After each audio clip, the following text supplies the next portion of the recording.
Thanks for joining us. I'm Kyle Clark. I'm Alexandra Lewis. A jury in Fort Collins found a man accused of murder not guilty after a week-long trial. The victim was stabbed at a gas station last year. His family certainly did not expect an acquittal, considering there was video of the killing.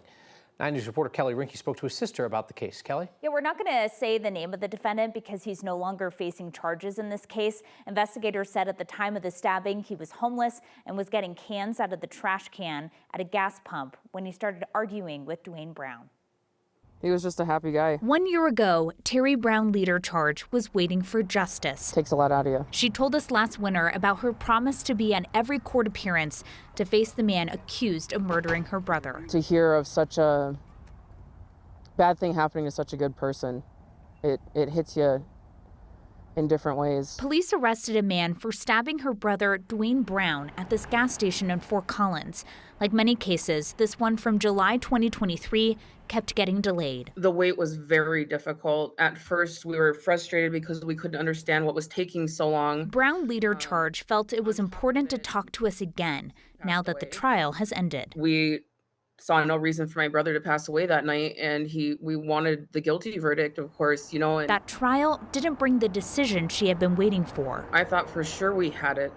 Like I said, the suspect did not have any injuries to him at all, and my brother was stabbed multiple times and killed. They didn't even deliberate for 2 hours, and it was over. She said a jury heard the self-defense argument, watched video of Brown getting stabbed, and found the defendant not guilty. Their argument was that my brother was under the influence, that he was raged, supposedly, that the suspect feared for his life. All that flashed back to me was there were jurors that were falling asleep. I literally watched one juror, like his hand fall from his face to his lap. After more than a year of waiting, her family feels helpless. A lot of us were, because we're like, well, what can we do now? Is there any way to appeal it? Nothing. What she can do is remember a brother who was loved. A huge family. He was my father's only son. The jury came back with a not guilty verdict on November 5th. There's a hearing next month on a petition to seal the records of this murder case. Kelly Rinke, 9 News. A memorial service will be held this week for the Golden police officer who was hit and killed by a suspected drunk driver. Officer Evan Dunn died last Wednesday while responding to a crash on Highway 58. A private funeral will be held for the 33-year-old in Littleton on Wednesday afternoon. Small stretch of County Line Road from Lucent to Elati will be closed to traffic starting at 10 in the morning. Golden police are inviting the public to gather along County Line at that time to pay tribute to Officer Dunn. After a wild week of weather in Denver last week, we're expecting mild weather over the next few days. A cool front moving in tomorrow will bring isolated showers to Denver, as well as a bit of snow to the mountains. Don't worry, we are not expecting any of that heavy white snow to cause any problems in the metro area. Checking in with Kathy Sabin. Isn't it nice, refreshing, just to have a easy week of weather to forecast? It is. It's never completely calm and easy as we are tracking that mountain storm, but compared to what we went through last week, this is amazing to wake up to sunshine, blue skies today, and temperatures anywhere from the mid-40s to the mid-50s. But off to the east tonight, dense fog. That'll be an issue for travelers on I-76 and I-70. Tomorrow it'll be windy in Denver, and there's the chance of a brief shower tomorrow night, but all of the accumulation stays in the high country above 9,000 feet. We've cooled back to 41 in Denver right now, 33 in Greeley, 38 in Fort Collins, 19 in Kremling, and 29 in Gunnison. The winds are picking up out of the south. This is in advance of that Pacific cold front that's on the way. This is the weekend storm system that brought 5 days worth of snow, still rotating over northeastern corner of the lower 48. But this is the front that's approaching Colorado. The leading edge of it will bring high clouds in. Tonight, fair skies, light winds, and again, that dense fog advisory for northeast I-76 and also eastbound I-70. So you'll run into visibilities down to a quarter of a mile. So we'll have the fog in the morning on the eastern plains, some sunshine in Denver, and then the mountain snow picks up during the day. So we'll be watching for that because late in the day, it's possible we can get a few showers. But with winds coming in out of the west and northwest, that's a downsloping wind. It's going to be tough to get that moisture on the ground. I'm going to have much more on the timing and impact of the incoming storm coming up. Most of us made it out of the last snowstorm unscathed, but you might have forgotten what it feels like to go for a walk or certainly drive in the snow and you're slipping and sliding everywhere. Yeah, that was the first real one so far this season. 9 News reporter Colton Travis is in Denver. And Colton, if you're going to slip and go down hard, at least get video, because then you got something to show for the pain. Yeah, that's right, Kyle. And in this case, it was captured on video, and I know the guy and he's doing fine, but doctors tell me this kind of thing happens all the time, especially when the snow starts to roll in.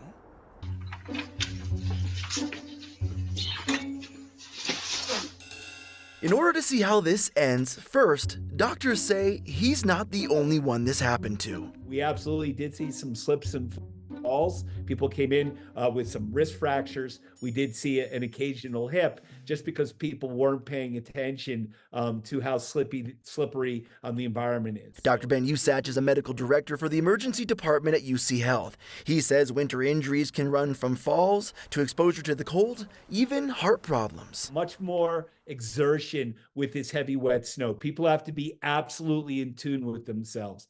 If they're starting to get winded, if they're starting to feel sick, first of all, I really want to see you. If you're having a heart problem, I want to get to you quickly. The wet, heavy snow from this storm had doctors worried, but Dr. Usach says across the entirety of this storm, winter injuries were down. I expect much greater numbers of cold weather events in the coming months. So, for this guy's sake, and for the sake of keeping those winter injury numbers down, it helps to bundle up. I will admit, watching people walking around in their shorts in this snowstorm seemed to be very Denverish to me.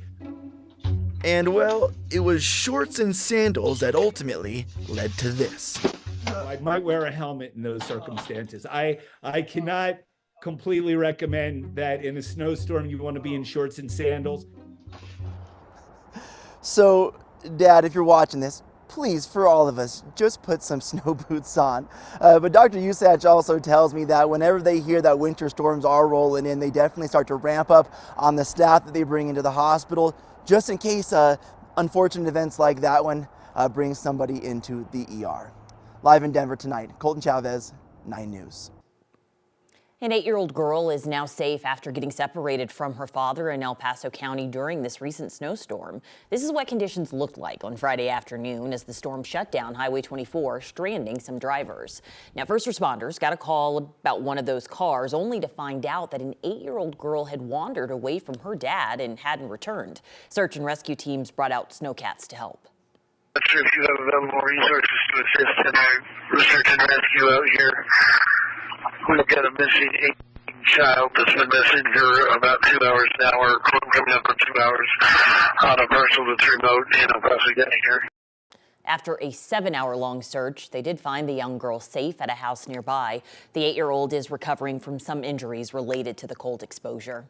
With that snowstorm now in the rearview mirror, one man in Denver is working to collect cold weather items for people experiencing homelessness. Just days after Spencer Barnes asked for help with things like energy bars, water, hat, gloves, and blankets, people chipped in and bought every single item on his Amazon wish list. Barnes now plans to make about 250 kits with all of the items he's collected. He hopes others will be inspired to do the same. So I see this stuff and I know that it means it could mean a lot to somebody else. Small things like a beanie or gloves, that's pretty trivial to someone like myself, but being able to give that to someone that doesn't have a pair and it's 32 degrees out, that means something to me. So. Barnes is planning a packing party soon to put those care kits together. He thinks he can get them out in the next couple of weeks. The CDC is now calling for more testing of employees on farms with bird flu. Principal Director for the CDC says farm workers in close contact with infected animals should be getting tested and offering treatment even without symptoms. The new guidance comes after blood tests for 115 employees in Colorado and Michigan showed that 8 of those workers, or 7% of those tested, had antibodies that indicated previous infection with that virus. That virus is known as type A H5N1 influenza. 4 of the 8 reported having no symptoms. All 8 cleaned milking parlors, and none used respiratory protection like face masks. 3 said they used eye protection.